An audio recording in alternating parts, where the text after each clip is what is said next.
मनोजवं मारुततुल्यवेगं जितेन्द्रियं बुद्धिमतां वरिष्ठं वातात्मजं वानरयूथमुख्यं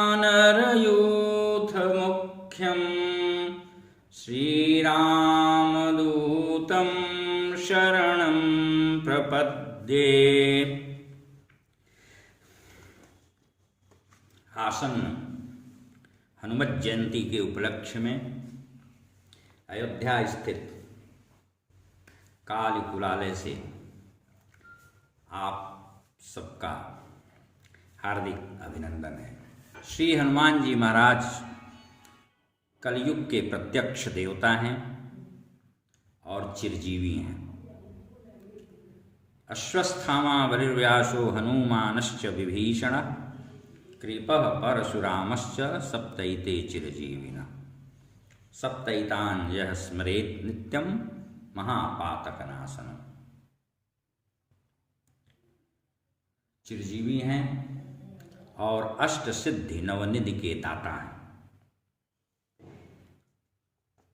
तंत्र साहित्य में, तंत्र ग्रंथों में हनुमान जी की महिमा का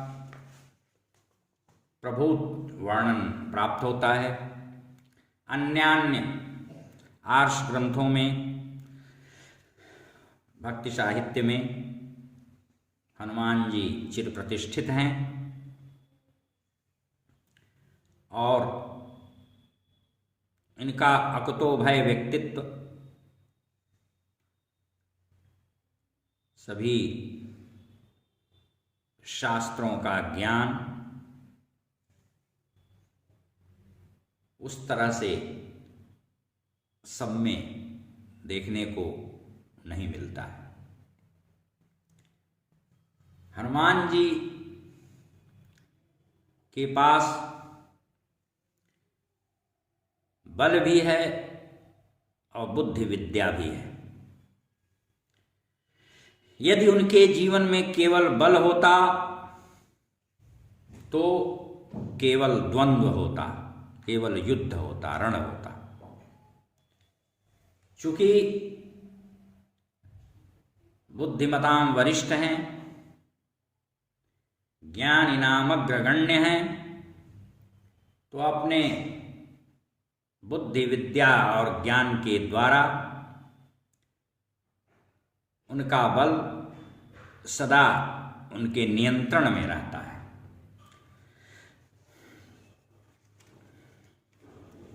तंत्र के कई प्रयोग बहुत ही प्रभावशाली हैं हनुमान जी के, और हनुमत आराधक जो होता है उसके ऊपर अनायास श्री राम सहित जानकी जी की असीम अनुकंपा रहती है। जो इनके साधक हैं उनको स्तोत्र कवच हृदय पटल शतनाम के साथ साथ प्रतिदिन उनकी सहस्त्र नामावली का भी पाठ करना चाहिए। बृहद ज्योतिषाणों में हनुमत सहस्त्र नाम स्तोत्र प्राप्त होता है जो कि श्री राम कृत है और इसके पाठ का विशेष महत्व है। और इनके सहस्त्र नामावली के पाठ से अनेक प्रकार के विघ्न, उपद्रव इत्यादि शांत होते हैं। उन सभी नामों में वैशिष्ट्य है, रूप गुण प्रभाव लीला का समावेश है, संकेत है। उनका चिंतन, अनुभावन, कीर्तन करके साधक भाव विभोर होता है। और मनोवांछित फल प्राप्ति हेतु मंगलवार और शनिवार को विशेष रूप से इनके पूजा अनुष्ठान का विधान है। ऐसा करने से मंगल, शनि ग्रह, राहु ग्रह प्रतिकूल के बजाय अनुकूल हो जाते हैं और साधक का सहयोग करने लगते हैं। श्रद्धा प्रेम पूर्वक यदि उसका किसी भी मंत्र का नियमित जप, स्तोत्र पाठ, कवच का पाठ, पारायण किया जाए तो इस स्तोत्र का निष्काम भाव से प्रेम पूर्वक पाठ करना लाभदायक होता है और यह बहुत ही दुर्लभ है, शांतिप्रद है। अर्थानुसंधान पूर्वक इन एक एक नामों को चतुर्थी विभक्ति के साथ जोड़कर नमः पद के साथ पढ़कर पुष्प के द्वारा सहस्त्रार्चन करने का भी विधान है। जैसे श्री हनुमते नमः, श्री वायुपुत्राय नमः इत्यादि। इससे हनुमान जी सहित श्री सीताराम जी की महती कृपा की प्राप्ति होती है। हनुमदाराधन से संबंधित वाल्मीकि रामायण का सुंदरकांड, आनंद रामायणोक्त हनुमत कवच, नारद पुराणोक्त कवच, मारुति कवच, हनुमद उपनिषद, तंत्र सारोक्त हनुमत कल्प, सौभाग्य हनुमान महामंत्र की प्रयोग पद्धति विधि, इसमें कथित माला मंत्र और मूल मंत्र बहुत ही महत्वपूर्ण है। मंत्र महोदधि में भी हनुमान जी के अनेकों प्रयोग बताए गए हैं। इनके द्वादशाक्षर अष्टदशाक्षर मंत्रों का प्रयोग, उसका विधान वर्णित किया गया है। स्कंद पुराणोक्त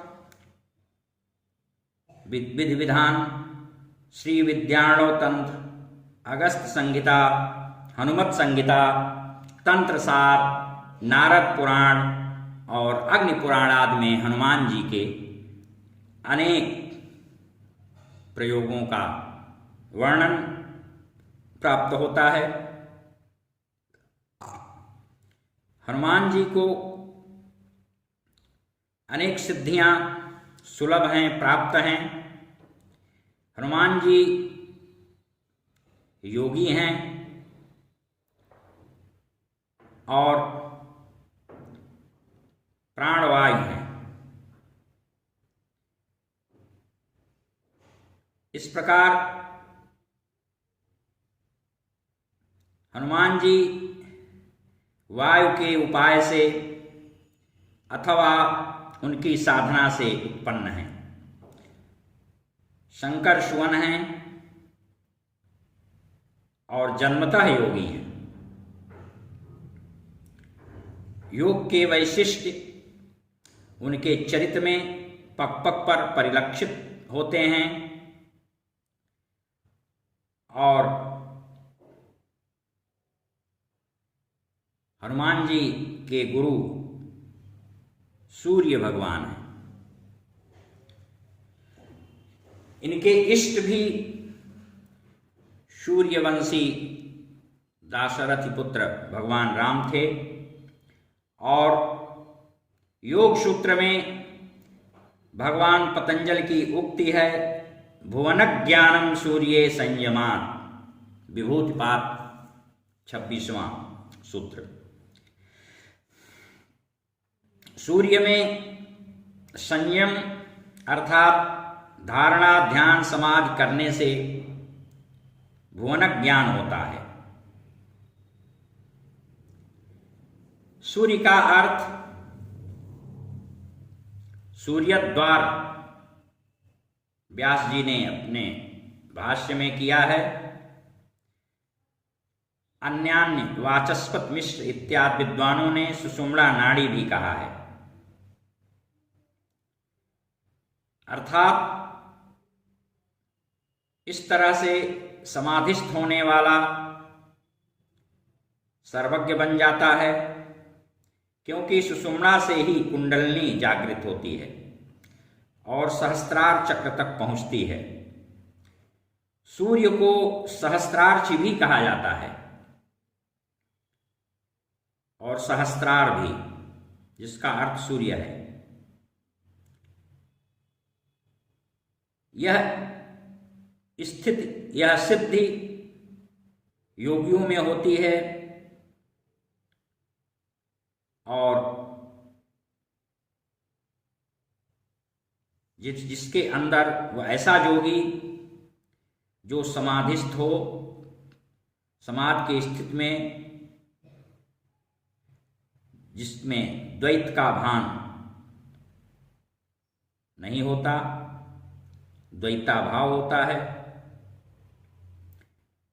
हनुमान जी में भी उस विदेहत्व की स्थिति स्पष्ट दिखती है। इसलिए शांति स्वरूपा सीता की खोज के लिए भक्तिमान भुवन ज्ञानवान हनुमान को ही भेजा गया, क्योंकि हनुमान जी योग साधना में भी यम और नियम इत्यादि में सिद्धहस्त हैं और उस संयम के द्वारा भी उन्हें अपनी इंद्रियों का उन्होंने निग्रह किया था। जब जैसा चाहते थे वैसा अणिमा गरिमा लघिमा के द्वारा वो रूप धारण करने में सक्षम थे, समर्थ थे। इसका वर्णन वाल्मीकि रामायण इत्यादि के अनुशीलन से आप प्राप्त कर सकते हैं।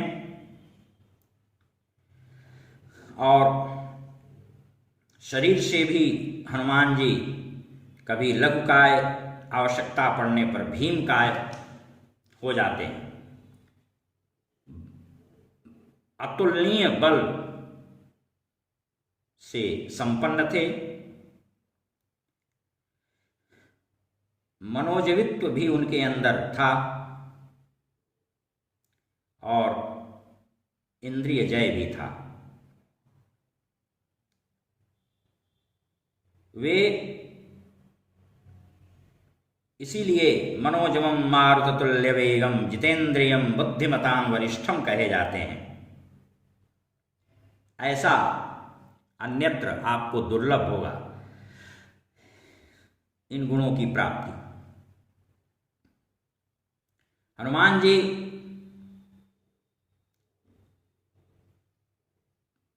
ऋक्षबिल में प्रवेश करके स्वयं प्रभा नामक कृष्णाजिन धारणी तापसी के दर्शन करते हैं और वही तापसी उन्हें बहिर्गत करती है। और उसके पहले वह तापसी देवी के उत्तम उपवन की रक्षा में उद्यत रहती है और